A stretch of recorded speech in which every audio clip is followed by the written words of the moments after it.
Hey guys, it's Sam here with Custom PC Review, and today we have a case to unbox. Why? Because, well, I haven't done one for a while.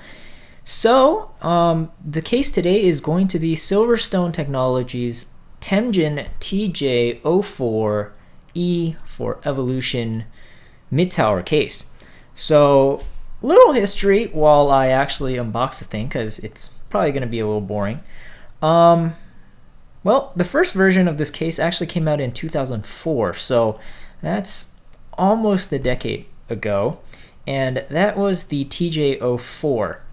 And this is the Temjin series, so it is the top of the line, kind of like the best case series in Silverstone, or at least I would like to refer to it as the best, most advanced, and probably most expensive as well cases in the Silverstone line. So that was that in 2004. So this case, the Evolution, was actually introduced at CES 2012, which I was not able to attend because hotel prices were insane, and contrary to popular belief, I'm actually quite poor.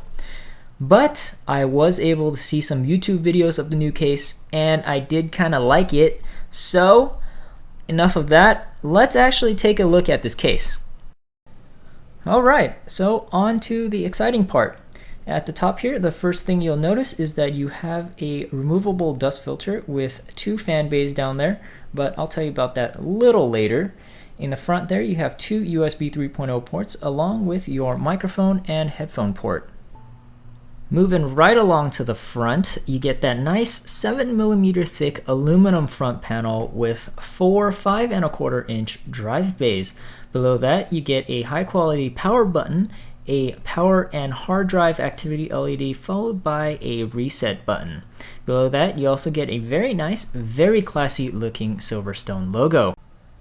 Around the back, you get your water cooling holes along with the IO shield punch out, a 120mm fan, an expansion area with 8 expansion slots, as well as your power supply mount at the bottom.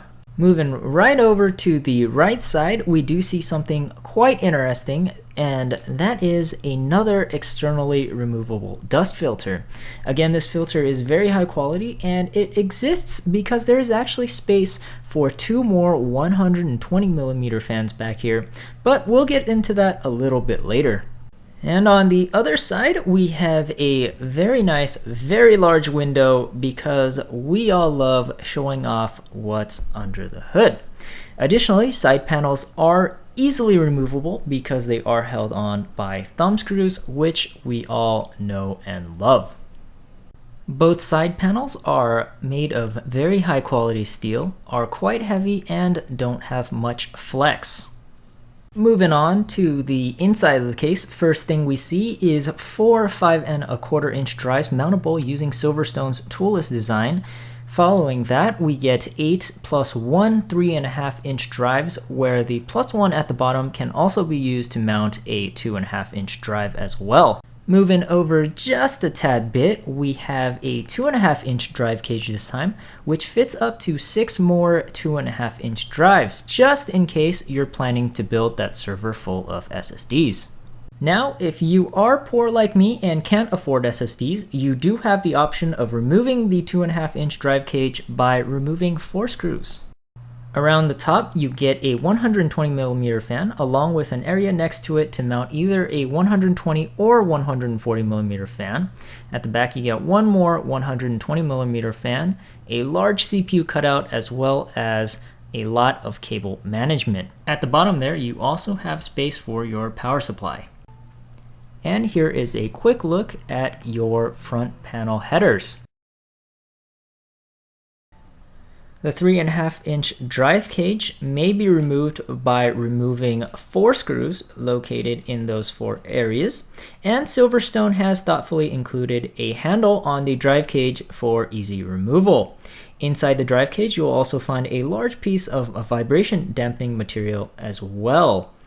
As I said earlier, you can remove the 2.5-inch drive cage as shown here, and once it is removed, you can practically fit any size power supply in there.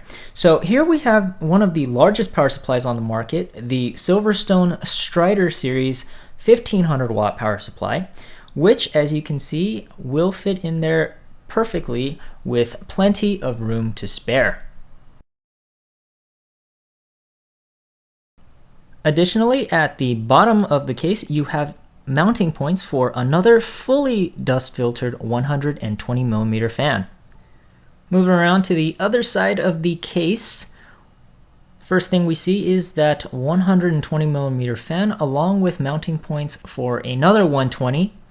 And as you see on the bottom, there's plenty of space for unused cables. Up top, you get that very large CPU cooler cutout, as well as plenty of options for cable management. It's also quite wide back here, so even the thickest wires should fit. And because I adhere to the best for last principle, I am going to show you the accessories box last. And for good reason, so check it out. This right here is a SATA power cable extender, and I think this is freaking awesome. Instead of pulling 2 or 3 or maybe more SATA power connectors into your drive cage to give your drives power, you just kind of connect one to the power extender and that's it. I think it's absolutely genius. And also check this out. You get 2 hard drive heat sinks. So I'm guessing these keep your drive cool. I don't know if it's actually necessary, but I think it's freaking cool. So there it is right there. You get 2 of them. And finally, we have the user's manual. And if you know Silverstone, you know that their user's manual is probably like as detailed as it gets. So yeah, I really wish a lot more manufacturers would write manuals like this because it really does help. So with that, I think that is all there is short of putting a system in. So yeah, after I install a system in here, I will have a full review of the case for you guys. Link in the description as soon as I'm done. I'd like to thank Silverstone for making this video overview possible, and I'd like to thank all of you guys for watching, and stay tuned for more.